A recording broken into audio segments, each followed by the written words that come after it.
Hi, everybody. Welcome to Redemption Thursdays with Rabbi Pinchas Winston, but tonight is Wednesday. We had to move it up a night. So we had to move it just a night earlier to accommodate a few things. And Rabbi Winston especially.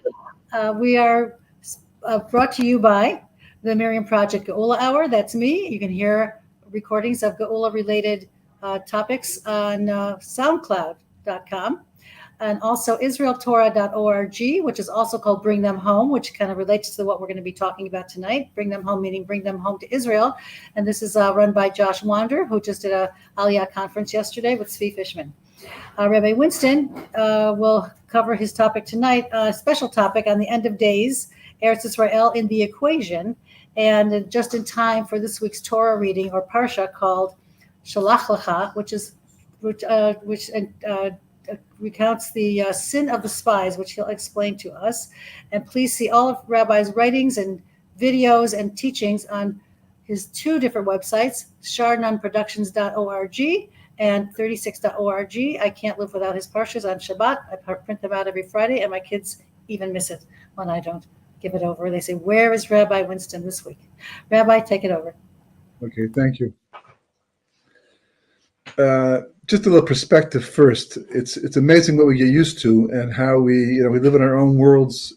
We spoke about this before in the past, and we just get absorbed in what's going on around us, and we lose perspective on the situation. And that perspective is really a lot of times where all the insight comes from, and is what sensitizes us to the questions that we really should be asking in our period of life, a particular period of life. And that question, that's very important. We've heard different statements in different forms. Even Hitler, Yamachshma v'Zichro, was somebody who noticed that the Jewish people stood out in history. He noticed their longevity. He noticed that there was something unusual about them. It didn't stop him from trying to see if that was true or not true. He decided just to go ahead and try and eliminate them, and he was right that he couldn't do it, that it was going on, and he took a shot on behalf of mankind, he said, but he failed in the end, and not without first killing half the population of the Jewish people, but not the entire nation, Baruch Hashem. And it's Mark Twain pointed out the fact that the Jewish people shouldn't even be here today, given how long we've been around for, how many times we've been exiled to different parts of the world, eventually spread out, broken up and spread out to different parts, and without Rabbanim and leadership for many years, and direction and learning and Sfarim, all the things that we depend upon today to allow us to continue on with the Masar, we didn't have for long periods of time. Anybody else in the world, any other nation or religion in the world that would have gone through what the Jewish people have gone through they wouldn't be here today. And here we are, Baruch Hashem. The fulfillment of promises that God made in the Chumash is right there. It's like an amazing thing. We read it. If you're a believer, it's like, well, of course, it's no big deal. It's the truth. It's the truth. Excuse me, but for those who are wondering and those who have doubts, just take a look at it. It is an absolutely amazing thing how the Torah talks about these things thousands of years ago, and here they are. They've come true unto this very day. But one thing that we take for granted, we definitely should not take for granted, and that is the centrality of Eretz Yisrael in the world today. I mean, look at it on a map. It's a very small little piece of land, maybe about 8 million Jews can hold at this point in time in the land. I've been told it's a lot more than it was a couple of years ago, but compared to the rest of the world, in terms of productivity, in terms of population, in terms of land size, and in terms of politics, we're small, very, very small, and yet the whole world is consumed. Whole world is consumed with the Jewish people, Eretz Yisrael, as if it is the USSR or Canada, massive piece of land that everyone's fighting over, or even the United States of America, Europe, huge tracts of land, but it's not, and it's way out of proportion, to what it should be. Even if it's true that there are people fighting over the land, still there are lots of conflicts taking place over land and over different situations around the world. You have no idea what they're about, that they're even going on. Look what happened to Russia and the Ukraine. Basically, that war is still going on, and people don't even know about it and they're much bigger and they're more integrated to the world in the sense that larger populations, and And yet people don't care anymore. They don't pay attention anymore. They don't focus on it anymore. This war came along and kind of like knocked it out of the center stage, and it just doesn't make sense given modern day politics, given history without God. But if anything, it just makes the point how biblical the whole thing really actually is, and how much it is part of the prophecy. What's really going on? What's really happening? Why is it this way? Why is this happening? Why are we so central? Why is there such a struggle going on? Why is there division in the land itself between the different factions? As most people may be aware, at this point in time, there's a tremendous struggle going on right now between the secular world and the religious world in Eretz Yisrael, because we learn Torah, we do mitzvahs. Our allegiance, our devotion is first and foremost to God and the Torah. And the other side wants nothing to do with that. They basically just want to be another nation amongst the family of nations in the world. And they see Orthodox Judaism as a chetzitza, as a mechitza, as a wall, as something that blocks them from achieving their goals. And at the very least, they feel that they're being cheated out of the type of assistance that they're giving the country that should come instead. They don't buy this idea that Torah protects. That's not their mentality. I mean, if you don't believe in God, and if you do believe in God, but you don't believe in Torah, the authority of Torah, which of course you don't. The Gemara predicted this too. The Gemara says that at the end of days, that Talmid Chachamim, the scholars of Torah, will be despised. Torah will be despised, and this is going to be the nature of the world. And we see it coming true right before our very eyes. And as a result of that, it's creating tremendous tension. And now, cutting off funding to the yeshivas that was there for decades. But quite honestly, I never quite understood it myself personally, because it's like your enemy in a sense. I mean, we're Jews and we're all fellow Jews. We don't want to be enemies. That's the way they look at us, as enemies. So, when it's one thing we look at them as enemies, but they look at us as friends, then we can understand the deception. That we're taking their money and they're giving it gladly because they think we don't look at them as the enemy if they wouldn't interfere with Judaism and go to war against it, but they look at us as the enemies, more so than Arabs sometimes, a lot of times. And as a result of that, it should be that they want nothing to do with us, as they are now saying, but for the longest time, they kept sending money to the yeshivas and supporting them. And the Chadarim, and it was absolutely remarkable and amazing. It just reminds me of Yaakov by Lavan, right? His father-in-law, the father of Rochel and Leah. Lavan seems like he's a nice guy in the Chumash for the most part, but we read in the Haggadah that he was prepared to kill Yaakov. And then later on, when he chases after Yaakov and he catches up with Yaakov, and the whole story starts to come out, that's when we find out how deceitful Lavan had been with Yaakov, how he tried to trick him and rob him and really take away everything from him, and including his life, if he could have at some point in time, had God not interceded and said, "Don't touch him, don't even talk to him, nothing good, nothing bad," right? And he admits at least he appreciates, understands that, and but still, the whole reason why Lavan was nice to Yaakov, and Yaakov understood this. He knew that Lavan was not being nice to him because he was a son-in-law. He knew that he was not being nice to him because he was a good, honest, and hard worker. He knew that he wasn't being nice to him because of the kindness of his own heart. He knew he was only being nice to Yaakov Avinu because God was making him be that way. He was putting into his head, putting into his heart. He was having Lavan like a puppet, having him act a certain way to Yaakov, towards Yaakov, so that Yaakov could do his job, fulfill his mission of going there in the first place. He didn't deserve to have any other obstacles in his path, so that Baruch Hu removed them by making Lavan nice. But since Yaakov knew that was a miracle, he knew that was a miracle. That's important. It was a miracle. It wasn't a natural, Tevedic, civilized thing to do. It was just a miracle. And because he knew it was a miracle, he knew that it could end at any moment in time. It lasted for decades, but he knew from the beginning until the end, it could happen at any moment that Hashem could withdraw that mystical, whatever he put onto spell over Lavan. And then it would be over, as it was. And he detected that. And that's why he was ready to go first chance he had. He didn't ham and haw over the whole thing and, ask a bunch of shilas and, dwell on it for a long time and go back and forth, one day yes, one day no. Wait to see if things got worse before they, if they got better before they got worse. He didn't, none of that stuff. The moment he saw that Lavan was no longer smiling the same way he did yesterday, and that his brothers-in-law were talking very badly about him, like blood libel type bad about him, that was it. He recognized the sign. That's it. Time's up. God's now withdrawing. And of course, God confirms that right after that. Because Yaakov was open to that, God confirmed it right after. And he was ready to go, and he was saved and protected the entire way back.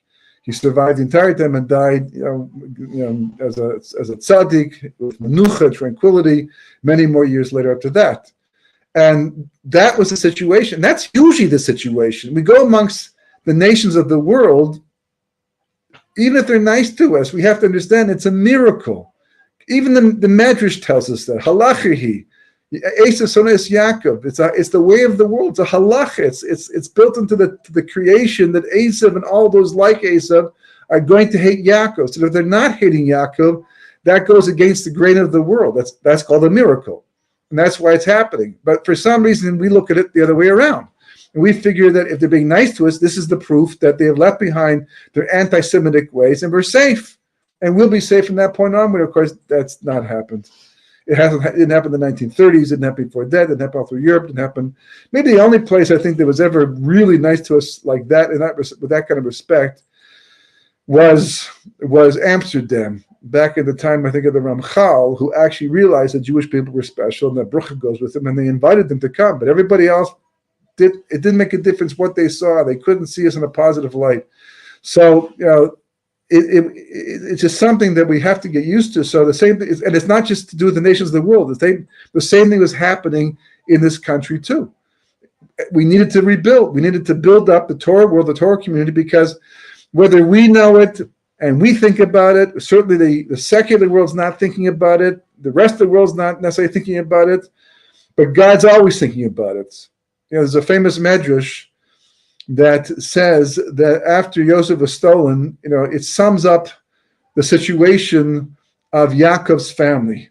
And it says that Yaakov is mourning, wearing sak va'afer, wearing sackcloth and ashes like a mourner, because Yosef was kidnapped and he's missing. He's mourning the loss of Yosef. Reuven is wearing sak va'afer because Yosef wasn't there when he came back to the pit, and he was gone, and he couldn't do anything about it anymore. Sold, right? He knew the truth, but he couldn't, so he was mourning, right? And Yehuda was busy taking a wife, right? And it means with Tamar. There's a whole episode, the whole crazy upside down episode with Tamar, not knowing it was his daughter-in-law and the whole thing, right? And the Medrash goes on like this, and finally concludes, the last line of the Medrash says, but God, he's busy making the light of Melech Mashiach. It's a very peculiar Medrash. He's mourning. He also mentions Yosef's mourning too, because he was sold. That's what I'm missing. I left out.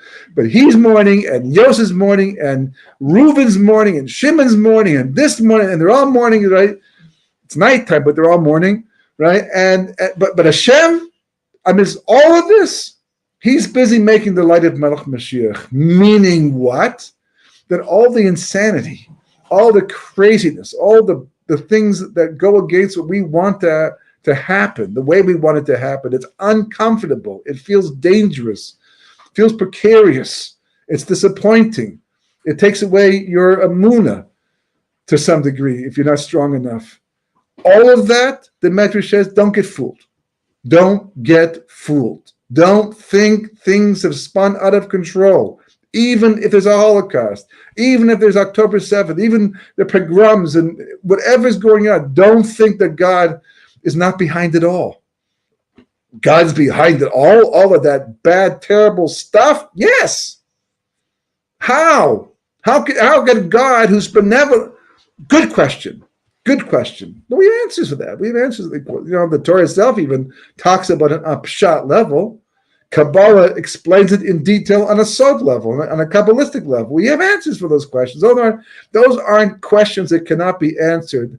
You can actually get, you can't understand everything, of course. There's a lot of things you can't understand. We spoke about different things like Kavshid Rahmana, the mysteries of God, and the way he runs the world on levels that we can't relate to understand. We have chukim in Torah. We have statutes as well as mishpatim. We have all that stuff, and we know there are things that will, for now, and maybe forever, we'll never completely comprehend. But there's enough there to get us from day to day, from decade to decade, from century to century. There's enough there. God knows what we can take and what we can't take, what we need to know, and we don't need to know necessarily, or shouldn't even know sometimes, right? And he makes sure that we get that if we're open to it. And Yaakov was open to it, so therefore Hashem responded and gave him the information he needed. The rest of the world, if they're not going to pay attention, they're not going to be open to it, then they're not going to be able to see what God wants to tell them about what's going on in the world and what Jewish people. But the initial question really comes back: what is going on in the world? Why is Israel so central to the world right now? What's really going on? So it's basically we need to be able to appreciate something very important that many people don't appreciate, and that is that Eretz Yisrael has to be born, has to be created. It was supposed to be created the time that Yeshua led the Jewish people into Eretz Yisrael. Moshe Rabbeinu was on too high a level at that time. The world wasn't ready for Mashiach yet. So Moshe was not able to go in. That's why the Rizal explains in last week's Parshat Shelach, the Miriam and Aaron spoke Lashon Hara about Moshe. Why? Because he had moved out from his wife, because he was the premier prophet, and God spoke to him on demand. So therefore, he had to always be in a state of readiness. So to be in a state of readiness, he moved out on his own and left kind of, Zipporah like Rabbi Kiva's wife in many respects, almost like an almana, almost like a widow. And she complained about this. How did she complain? Because what happened is that when Moshe told God, I can't do this on my own, so God said, appoint 70 elders, or at least gather together 72, and then we'll have a lottery to determine of the 72 which 70 will be on the Sanhedrin. And they all got prophecy, because they all had to be able to have an understanding of Torah in a moment, to be the leaders of the Jewish people. So 70 got that, but Eldad and Medad, who were actually the stepbrothers of Moshe Rabbeinu, it's a long story, but they felt unworthy of becoming prophets. And so for some reason, because of that sense of that humility, God gave them prophecy anyhow. And whereas the prophecy for the others was momentary, for them it lasted a bit. And not only did God give them prophecy, it wasn't like, well, let me tell you where your car keys are, right? Or let me tell you where the check is in the mail at this point in time. It wasn't prophecy like that. It was prophecy that Moshe Rabbeinu is not going to make it to Eretz Yisrael, and Yeshua ben Nun is going to lead the nation in. And that freaked out people, because we're still a few parshas away from Moshe hitting the rock. There's no gezerah, there's no decree yet at this point in time for Moshe not to go in. So as far as everybody's concerned, including Moshe, he's going in. Although the truth is, back in Parshat Shmos, God already told him he's not going to see that war. But everybody else thinks he's going in. So when they heard Eldad Medad talk like this, they shut him up, put him in jail. We don't want to hear things like this. So Miriam and Aaron thought they had put two and two together, meaning that why would Moshe not be able to go in? What sin has our brother done that God would punish him not to go to Eretz Yisrael? Well, the only sin we know about is the fact that he's not treating his wife the way we think he should treat his wife. Because she said, when she found out that the Eldad and Medad that became prophets, she said, oh, woe to their wives, right? Because once, some jobs, husbands come home at 5 o'clock, 6 o'clock, 8 o'clock still. Some jobs, they don't come home till 10 o'clock at night, right? Being a prophet for the Jewish people, being on demand, means that the wives, a lot of times, are not going to be able to be with their husbands. So as a result of that, she said she had pity on them, although other prophets had easier jobs. They're not like Moshe Rabbeinu's job, but she made her comment, and that's how Miriam and Aaron found out. So therefore, they thought the only sin that Moshe did that could have warranted that type of a thing was to have the way he treated his wife. So but God came back and said later on, no. If you look at the Psukim, God comes, not only does he defend Moshe Rabbeinu and say you're wrong, but he says that you can't even compare yourselves. You did, but you can't. And the reason why he's not going is not because he's not worthy of it, even though later hits the rock, but that's just a pretext not to go in. It's because he's on such a high level that the land and him, and the Jewish people, they're not ready for the level of Eretz Yisrael that he would create if he went in. What does it mean to create Eretz Yisrael? What does it mean? Like it's a land. It's a Mitzrayim, Egypt, and Canada and America. It's like Eretz Yisrael is a geographical location. Yes, the Torah refers to it as Canaan because the Canaanites lived there before the Jewish people came, but we call it Eretz Yisrael. That's its holy name, and that's the one we use. We don't call it Canaan anymore. So what does it mean to make Eretz Yisrael? So basically, it's a very, I say basically, that's the wrong word to use because it's a Kabbalistic concept, but basically the idea is that Eretz Canaan is what Eretz Yisrael looks like when it is sunken in the realm of impurity. In other words, take a person who's, again, Baalei Tshuva become some of the best examples of this, but you meet people today who are Baalei Tshuva. If you happen to know what they were like, I remember once I was in the registrar's office at the yeshiva that I went through, and I went to and through until they were through with me. And I was sitting there. I did something I probably should have done. I was waiting for the registrar to come in, and he was taking some time. And I just happened to open up this black binder on his desk, and it turns out that it was the applications of all the different bochim of the yeshiva over the last couple of years. Very fascinating because there's pictures attached to it. And I remember I got to one picture of one particular rabbi whom I this very day have a lot of respect for, but I was shocked to see what he looked like when he first came in. He looked like a hippie, maybe even on drugs, right? Today, not at all. But then, yes. So transformation. He went from being somebody who was secular to becoming religious. When he was secular, that's what he did, that's what he believed in. And when he's religious, right, this is what he looks like now. But what is it? What is that? What's actually going on? So spiritually speaking, Kabbalistically speaking, he may have not, or at least physically speaking, he may not have gone anywhere. He stayed in the same community, the same town. Instead of going to a club, he went to a shul, to an outreach organization to learn Torah. But the same, just down the street, the bar's over here, and but Kabbalistically, even though things can occupy even next door, you can have the Gemara talks about situations where a church, a Beit Avodah Zarah, shares a wall with a house, and what happens if it falls down, and how do you rebuild it? Can you rebuild it? But it's possible. How can you have such a situation? And there's a place I davened at that became a shul that was a church. They bought it and they transformed it. What's going on when that happens? So spiritually, there's a major transformation. It's like literally, if you could see what it looks like when a person becomes a Baal Tshuva, right? It's as if that person's in a swamp, a filthy, disgusting, dirty swamp, and someone reaches in, grabs them by the shirt collar, pulls them out, right? They're all dirty still, but at least they're out, and they can breathe, and they can see the world beyond the swamp, right? But they've still got the stuff all over them, washes them off, changes their clothing, and they have a whole new life now. That's what's going on spiritually. Physically, the person went, he learned, decided to change his clothing, decided to become more religious, decided to become more, respectful of Torah. That's what it looks like. But spiritually, it's that dramatic and traumatic as well, because they're different realms. So the same way that this happens to people and things, you could take something. Sometimes you can't.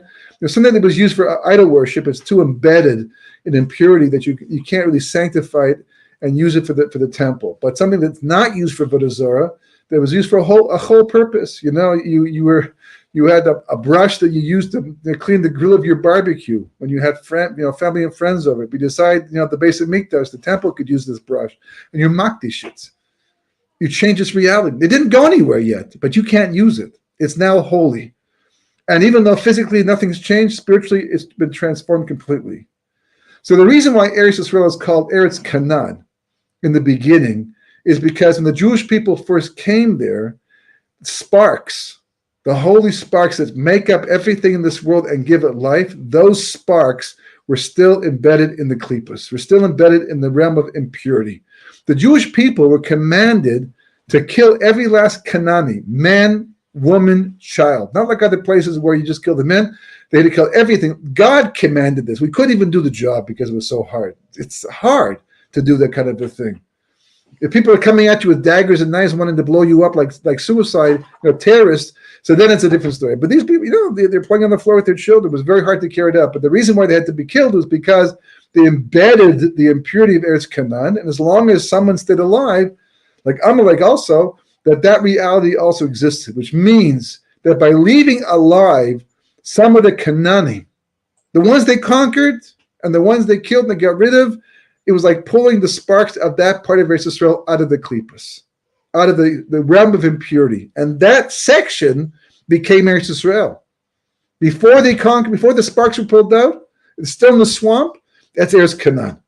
Canaan is the name of the Malchus, which is the 10th sphere on the side of impurity. Because just like there are 10 spheres, what's a sphere by the book, right? On the side of Kedusha, there's also 10 spheres on the side of Tumah. So the 10th sphere on the side of impurity is called Canaan. So when you call it as Canaan, it's just another way of locating those sparks on the side of impurities. When the Jewish people conquered Eretz Yisrael, conquered Eretz Canaan, so then they pulled sparks out. And as those sparks came out, Eretz Yisrael became transformed from Canaan to Eretz Yisrael, piece by piece, not all at one time, section by section. And when they did not complete the job,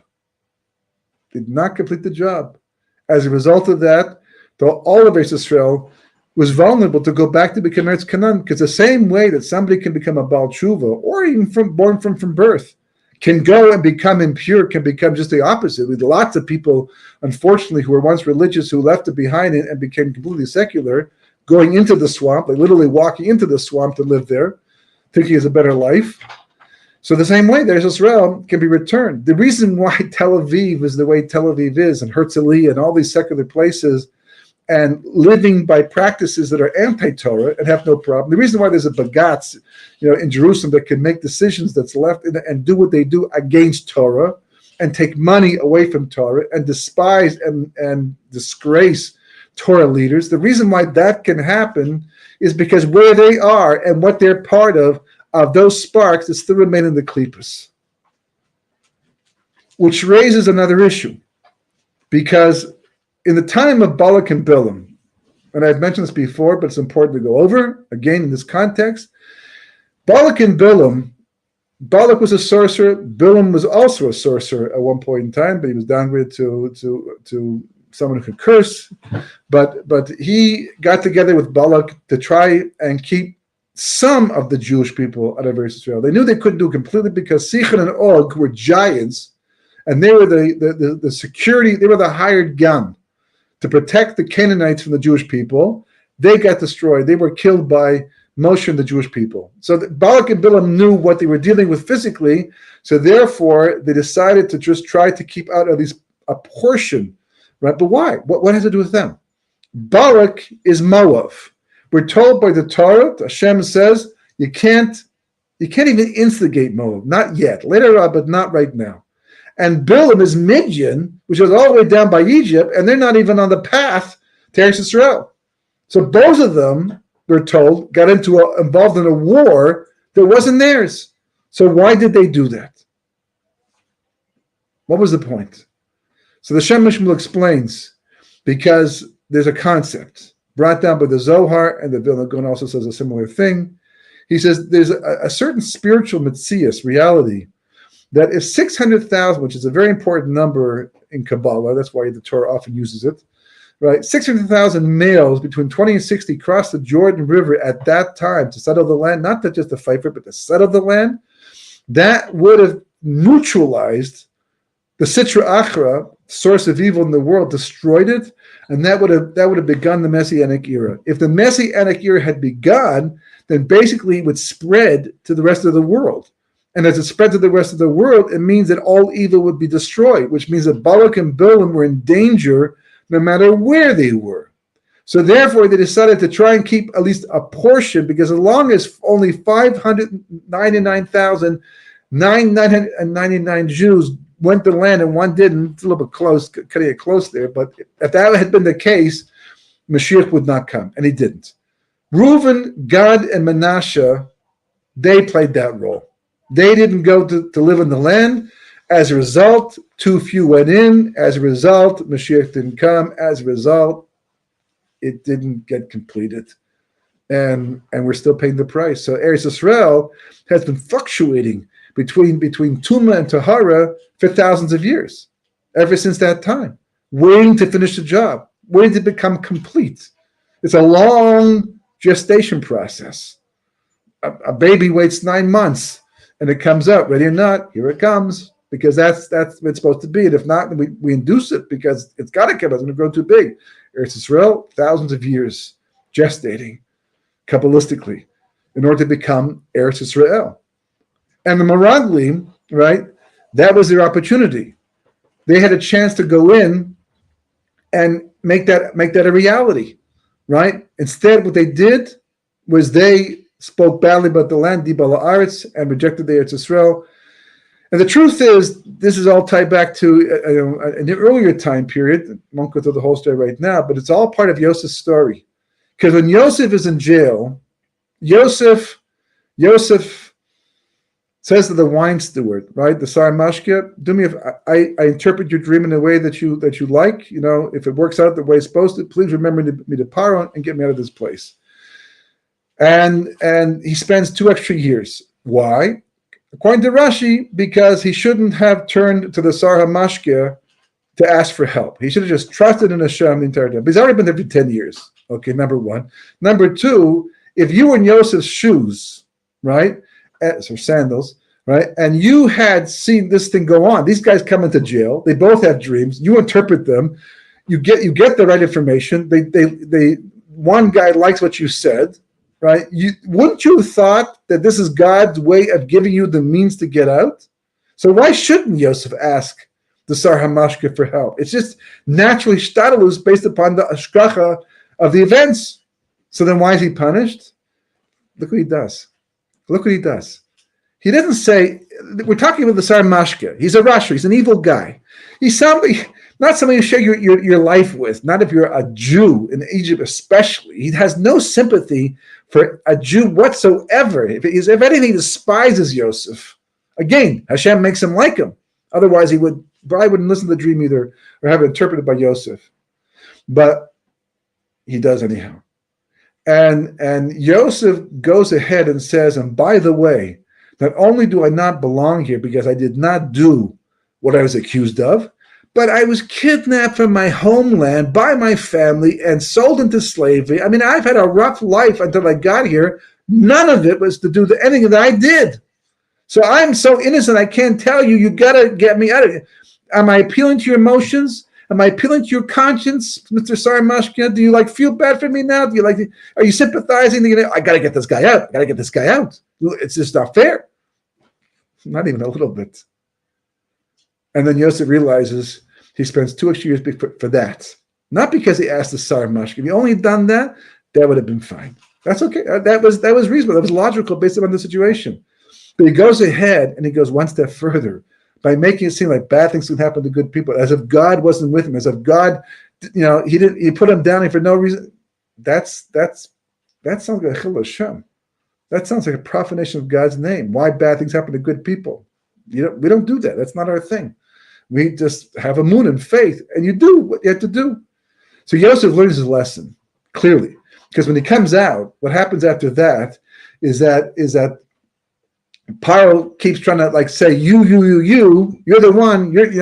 He says no, God the whole way through, And later on, he says to his brothers, am I in place of God? If God wants you to survive, can I kill you? If God wants you to kill, you should die. Can I save you? No, it's all God. It's all shkaka practice. Every last. We may not understand it, but every last detail. That's what he tries to say to them. But the Rizal comes and he says on this week's parsha, because the parsha says, and they went and spied the land, and then it says, and they went and they came back. And as Rashi points out, the Gemara asked the question, why does it say they went twice? Because there were two goings. There was the going of the spies himself, and there was the going of the brothers, Yosef's brothers, whose souls came back at that time into the bodies of the Meraglim to help them do the right thing. And where did they learn this right thing? So the Rizal says, this is why Yosef says to them, Meraglim atem, your spies, back in Egypt, right? He's trying to get them to do tshuva. They show up and they say, we only came here to buy food, and we are all, we're all, brothers of the same father, et cetera, and he doesn't buy it. Meraglim atem, he says to them, and he's hinting to them. He's telling them that what you did to me by misjudging me, by looking at me and seeing the opposite of what actually was the reality, and seeing only bad where there was good. If you don't fix that problem, and clearly you haven't, because you're looking right at me again, you can't even see me through all this get-up, right? So you're still blind to the inside reality, the reality of the mind's eye, right? This is going to come out and play, down the road as the spies, and they're going to do the exact same thing about the land of Israel that I did when I was in jail, and you did about me. That's what's going to happen.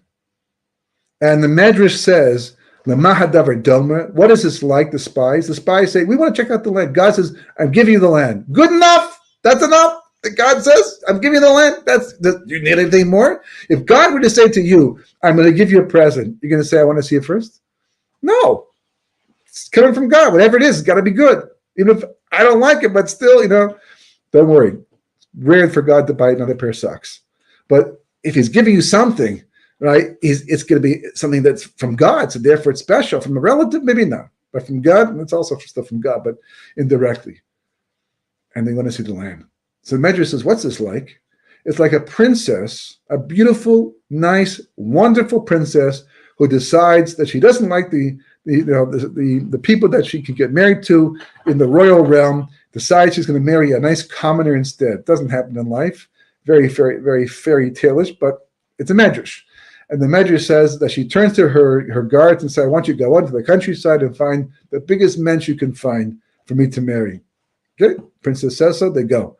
They check around, they ask around. They come across one individual, one man who apparently has integrity, he's a nice guy, he's a hard worker. He seems to be the kind of person that maybe the princess is talking about. And they explain to him what the princess wants to do. And he says, what's wrong with the princess? Why would a princess want to marry a commoner? There must be something wrong. Why would she marry another princess like that? And he starts to question the whole thing. And he says, well, I'll tell you what, I got to see her first. I want to see her first. And okay, they take the news back to the princess, and she says, what? What does he care? He's a chance to be elevated to the level.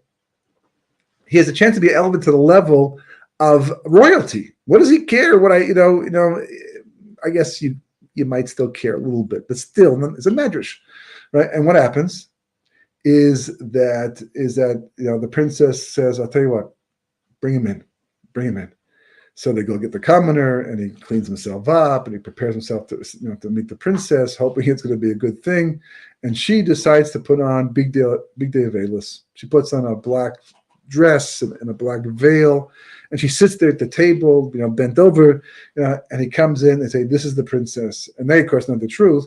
She's a wonderful lady, but for whatever reason, she's teaching this commoner, he's testing him to see what he's like, to see if he's going to go, and see behind the veil, so to speak. But he sees the black clothing, sees the veil, says, not for me. I'm out of here. And he leaves it behind. That's the Medrash of Eretz Yisroel. The Ramban in this week's Parsha, he has a very important vort. We say, Moshe Rabbeinu tells the spies, Urisem esa aretz, go take a look at the land. And does it have this? Does it have that? Urisim es haaretz.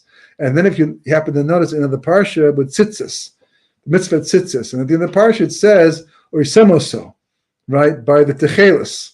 We're supposed to have techelis. Some people do, some people don't. But we're supposed to have techelis or tzitzis, a very special blue colored thread. And the Gemara says, what's with the thread, right? So the Gemara says, aside from all the gematrias to do with the mitzvahs, the Gemara says that really you're supposed to look at that blue thread, just the blue thread, nice blue wool thread. It's beautiful actually, but you look at it, and it's supposed to remind you of the Yam, which is blue in some places of the world. And that blue Yam, the sea, is supposed to remind you of the Rakia, Shemayim, which is blue, of course. And then that should remind you of the Kisei Kavod, which is made from sapphire, which is blue in color. And that should remind you of Hashem. So by looking at this little blue thread, you're supposed to see all that. Ramban says remarkable. By looking at one little blue thread, you're supposed to see all that. So what's the connection to the Parsha? And what's the connection to the spies, Uri Sema? Why is there a connection in the two words? Because the spies were supposed to see past Eretz Canaan into Eretz Yisrael. What they saw when they went there was Eretz Canaan. They saw the land still in the klipas. They saw the land still in impurity. This is what it looks like when people are living there, according to this impurity. That's what it looks like. And it's a veil. That's all it is. It's a veil. It's like two people, a husband and wife, who decide to buy an apartment. So they, the husband is really, or the wife doesn't make a difference too, but one of them is keen on this apartment. They like the location, they like the layout. The place is a mess. The place needs work. It's a fixer-upper, as they say, right? But they really want to move here, and the other spouse is not so keen on moving there. So you see what happens. The real estate broker brings them in, right? And the one that doesn't want to be there is going, look at this. The walls, they need painting, they need fixing. The electrical box, it's all old wiring. Doesn't make a difference what potential the place has. Everything is negative. Everything from the top to bottom doesn't work. And of course, the one who's keen to be there is saying, no, this is where the living room can be. We can paint the walls and put our pictures right over here. We could put a mirror over there. We could put beautiful curtains on the windows over here and clean the whole thing up. And room by room, they just see the incredible potential that this place can be transformed into if we put the work into it and the love. And that's what Yeshua and Kalev had, right? They didn't spy Eretz Canaan. They spied Eretz Yisrael. And when it says spying, you know why it says spying? Because spying means that you're going to someplace you don't belong.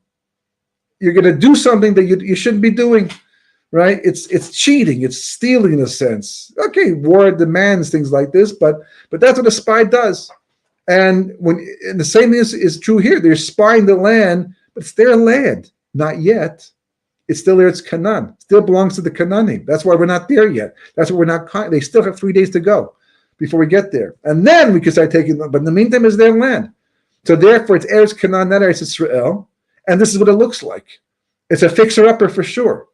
But that fixing up will happen with tremendous Yetzer D'Shmaya the moment we start doing Torah mitzvahs in the land, and we start dividing it up the way it's supposed to be divided up, and we start using it the way it was meant to be used, and elevating it, and making it a makom. It's like rebuilding the base of Mikdash. It's in ruins, it's in tatters. Right, the Chashmonaim, they fought their battle, they come back, the place is all destroyed, and they cleaned it up. They rebuilt the menorah. And you have Hashrash Shechina, because you're now making a place worthy. The Mishkan was just a bunch of materials until they put together and made the Mishkan, and they sanctified it. Moshe had to sanctify it, give it a bracha first. And then the Shechina can come down and dwell on it. And that's been going on now for thousands of years. We didn't finish the job in the beginning. That's what we're holding on right now. Right, and that's why another very important piece of information that the Rizal brings down is in Shar Gilgulim, and he mentions the following thing. I'm going to read it to you inside because I think it sounds better in the original material. Okay, he says, continuing on from a previous section, but he says the following: with this you can understand what is written in Devarim. Behold, you shall die with your fathers, and this people will rise up. Now, this verse, if you read it on a simple level, simply means that God's telling Moshe Rabbeinu that you're going to die, clearly, because of the decree. And this people, they're going to rise up. They're going to rebel against me, against Torah, and they're going to go after the Canaanites. God's predicting this, okay?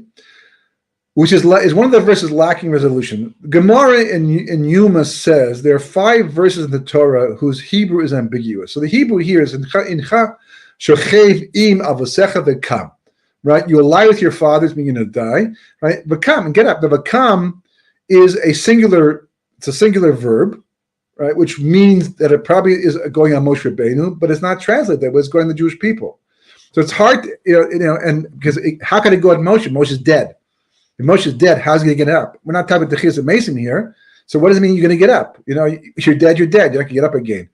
But it's talking about the Jewish people who get up and against and rebel. But but that should be a plural form of the verb. So the Rizal says the explanation of the word is and rise up goes with both what precedes it and what follows it. The only Kabbalah can do things like this. It's written this way because it can apply to both, and it does apply to both. Both are true. It's talking about Moshe Rabbeinu and it's talking about the Jewish people, but not the way the verse is usually translated. Instead, in the future, Moshe himself will return and reincarnate the final generation, which is us, for sure. We're at the final part of the final generation, because the Gra himself 200 years ago called it the final generation. So we're hundreds of years later, we're definitely at the end, we're like the final generation of the final generation. And they're going to rise up. So it says, you shall die with your fathers and rise up, meaning you're going to come back. So then also in the final generation, the entire generation of the Midbar, Dor HaMidbar, with the Erev Rav, will reincarnate. And this is also looked by this people will rise up, meaning that the Rizal saying that the Kabbalah behind this verse is that it's talking about the end of days. It's obviously in a pshat level talking about Moshe's time too, right? But it's talking about the end of days. And it's saying the end of days that Moshe Rabbeinu is going to come back. His soul will be in the body of Mashiach. The Dor Midbar is going to come back as well. And the mixed multitude is going to come back at the same time. Why? Because we don't have enough souls in creation to recycle them. God, at the end of history, God's going to say, I ran short. History went on too long, and I have to, borrow something. No. Souls come back for one reason, mostly for one reason only, for tikkun, for their own tikkun, for their own rectification. And if you look at Jewish history of the Dor Midbar, the generation that went into the Midbar with Moshe Rabbeinu, the only sin that they didn't rectify, they didn't fix up, was the one of the spies. That was the straw that broke the camel's back, the golden calf. We basically, the perpetrators were killed. The rest of us, for not stopping it, we were punished in piecemeal over the course of thousands of years. There might be a little bit left in the debt. The mortgage is almost paid off, if not completely paid off. Maybe the Holocaust finished that one off. Who knows? But the Meraglim, that's something that's been going on for thousands of years. That has to be fixed up, has to be rectified, right? And the Meraglim, right? What they did when they came back, they did exactly what Yosef did, exactly what the brothers did. How did they do that? Because when they came back, they didn't just simply say, we saw the land, it's unusual, we don't recognize the potential, whatever. We're scared, we're nervous, we don't know what to do, we don't know how we're going to survive there. But we didn't know how we'd leave Egypt either, for that matter. And by the Yam Suf, we thought that was it. Curtains, we're going to be drowned or killed by the Mitzrayim, either or, we're not going to survive. And we survived spectacularly. The sea split. And man comes down from the sky, like Yeshua says. If Moshe says, let's build ladders and climb to heaven, you can trust it can be done. How? I don't know. But that's Moshe's job to figure it out, to know. But if he says, yeah, we can. So if he says, we can go in, right? So if you come back and say to God, God, we are terrified about going to this land, but your God tells us to do next. God have no problem with that. A person says, I don't want to make Aliyah. I don't know how to make a Parnasa, or at least I'm scared to make Aliyah, right? And I don't know about the security situation, and I'm nervous. It's the Middle East. It's a strange place. I don't speak the language, but it's where I belong. And somehow I gotta figure it out, how to do that. But when someone comes along and says, and you know what, by the way, the government is secular, and you got left versus right, and you got fighting amongst the Orthodox and the Chadari Madistic, you start turning into a complaint. Okay, your voice was heard. You're nervous. Fine, we can work with that. But you start using things that you see as an excuse to downplay, to put down Eretz Yisrael. You're just doing the Meraglim all over again. You're doing Yosef's mistake all over again. And that guy says, forget it. That's a rejection of everything. And that's going to slow down the process of giving birth to Eretz Yisrael. But the thing is like this, is it has to happen anyhow by a certain time. So we can either do it on our own by getting it right and doing it on time and sparing ourselves all the trouble. We rarely ever do that. For whatever reason, we rarely ever. The Gemara says you can, but we haven't up until now. We're still struggling. It's getting worse situation. We're not waking up so quickly. So it's going to happen anyhow. Bita means it's going to happen by the last possible moment that God wants it to happen. It's going to happen. But when it does happen this way, it's like a woman who gives birth, right? Some women, they don't go through much labor. I don't know what the percentage is, right? But some women, they have a relatively easy birth. And I don't know if it's every time either for that matter. But you hear people, who barely have any labor. And others go hours suffering. Either way, the baby's going to be born. That's what has to happen. It has to, and the doctors will determine the final moment that it can happen. And they'll do something about it. If necessary, operate and bring the baby out. But neither one has to lead as eventually to the birth itself. So the same is true here. Whether it's Achishina, whether it's Bita, Eretz Yisrael has to be born. And being born means to become the full-fledged holy land it was destined to be. Which means that God has to, first of all, make the separation between the good and the bad, between the impure and the pure. That's stage one. And that, well, I don't know exactly, it's stage one, but it's definitely an early stage. And he does that by what you're watching right now. We're watching that process. We're watching that separation take place. Up until now, many people who are secular do not believe the Torah saves, the Torah protects. As far as the secular world is concerned in this country, Eretz Yisrael is not the reason we've lasted this long, even though great miracles occurred in the past we fought until the very moment in time. Most recently, the attack by Iran. They don't believe it. So as far as they're concerned, there's no danger in disconnecting themselves from the Torah world. Even though culturally they were connected. They didn't want to be connected. They begrudgingly gave that money, but they were still connected. And that was a school, just like America too. That was a school. They don't think it's a school. They think they have their own merits. And that we're the ones who have to worry about the future. Even though history shows time and time again that's not the case. And we're in that process. We're at the end of it. Eretz Yisrael is about to be born. And when it's finally born, B'ezras Hashem, you'll see. Everything will make sense retroactively. We'll all fit together. But you have to make sure right now, you have to ask yourself the question, am I of the Meraglim or am I of Yeshua ben Nun and Kaleb ben Yefunah? Hashem calls it. And, with a lot of these things, it's not black and white. It's not black and white, meaning that a person can be, partly error. They can have an aspect of error inside of them because of certain opinions they have. Not completely, but partially. Likewise, a person can be partially Canaanite and mostly, Bnei Yisrael, but it depends upon how you live. That's what's going on right now. It's all calibrated. It's all under God's thumb. It's all controlling completely.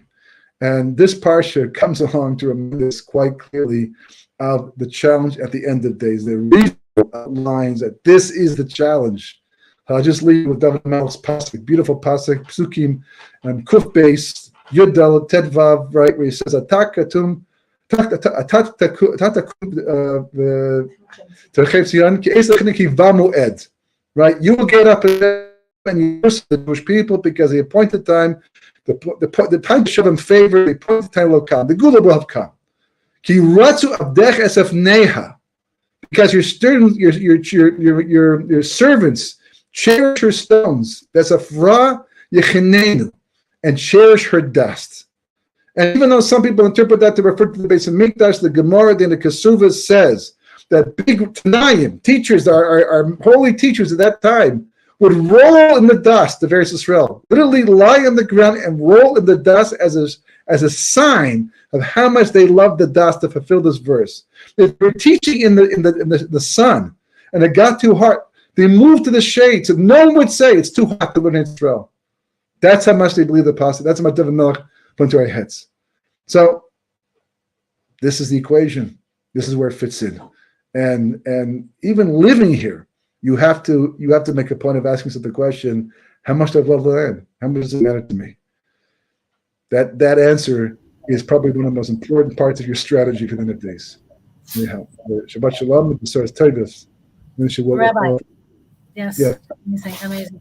Listen, I just have a couple questions, if that's okay. There's a person who was writing in questions about tshuva, and so I told him I directed him to your email because this is a little bit off topic to what we're talking about now, although you did mention tshuva, but I think you'll hear from him, and I'll explain to him that's probably the better way to get his specific answer.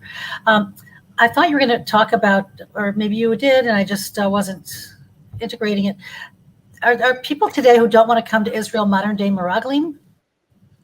That's what I'm saying. It depends. It depends. If a person is, that's what I was trying to explain. That if a person has concerns and fears, and they know this is where they belong. They know they belong here. They want to live here. They just have all these concerns that are holding them back.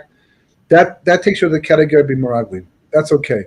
But when people find excuses and they find things that are bad, what they call bad in the land, even though there's just worse, if not, especially today in places like America, but they find things to complain about in Eretz Yisrael as an excuse and a reason not to go in. That puts you in the category of Meraglim. That puts you in the category. Okay, so now the question is, what do we do about this? I mean, I think you and I had conversations many years ago about how important is it to keep kind of pestering these people, or kind of badgering these people, or kind of pleading with these people. I mean, after a certain point, they just have to come to it on their own, or should we continue? Yes, because from my perspective is this: what we're doing here, this is you can't do much more, as the expression goes. You can lead the horse to the water, but you can't drink, right? And the same thing is true of Torah, which is compared to water. And if a person is going to be closed off to no fault of their own, let's say, it's just the way they're raised, their mentality, and they're in God's. That's God's his domain. He has to deal with them because we don't have any hashpah. You have to know where you can be mashpia and make a point of it. You can't if you think that you're going to say something or do something that's going to indicate to somebody else the value of living in Eretz Yisrael, then you have to do it.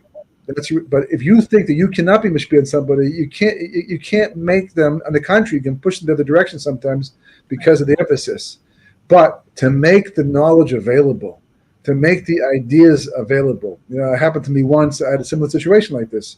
And rather than tell the person what they should be doing, I just kept outlining all the values, all the things that I gained personally by being there. Right, and you look at the person's face, and he's like, you can see the defense mechanism is down because he's not being asked to do anything, right? And on the contrary, he's starting to feel a sense of lack. I don't have that here. I don't have that here. I don't have that here, right? And it can be more effective sometimes. Not that they're necessarily make aliyah, but it opens the door a little bit. I think I told you the story once of a couple that I knew from some time ago, and I got a phone call in Eretz Yisrael. They were living in the Chutz La'aretz at the time, and they were talking about making aliyah, and the husband was very much for it, and the wife was very concerned and nervous and afraid. But she wanted to come around to the husband's position. She wanted to be there, but she wasn't there yet, right? So I couldn't tell her just do it and come and go because I've seen many couples where that happens, and it disrupts the shalom bias, and the people go back to Israel fighting with all. It's like that's not a good either, nothing either.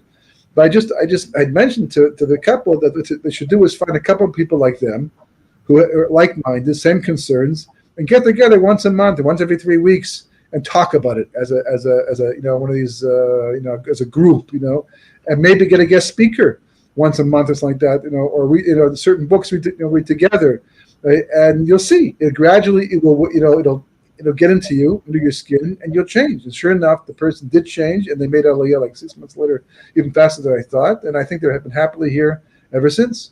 Baruch Hashem. A strategy, is a very important part of outreach on every level. How you go about. You just can't blurt out, and just because people ask questions doesn't mean they want to know the answers. Mm-hmm. But you just have to know, and by example, investing, and just pay attention, be sensitive to who you're talking to and what you can and can't do, and of course, above and beyond everything else, you have to daven to Kosh Baruch Hu for the wisdom and the insight. There's a lot of times I just say to Kosh Baruch Hu, just put the right words in my mouth. Yes. Just tell me what to say. You always do anyhow, but this time really tell me what to say, right? So that I don't blow it. I don't get myself in the way, because a lot of times the best way to makar someone is getting out of the way. Just getting out of the way. And then Torah tells itself. Okay, last question. If it's not too long, otherwise you'll save it for another time. What about the fact that people use one of the excuses for not coming is that everybody's going to come to Eretz Yisrael anyway. All Jews are going to end up here anyway. I might as well wait until Hashem brings me. Yeah, okay. Where does it say that?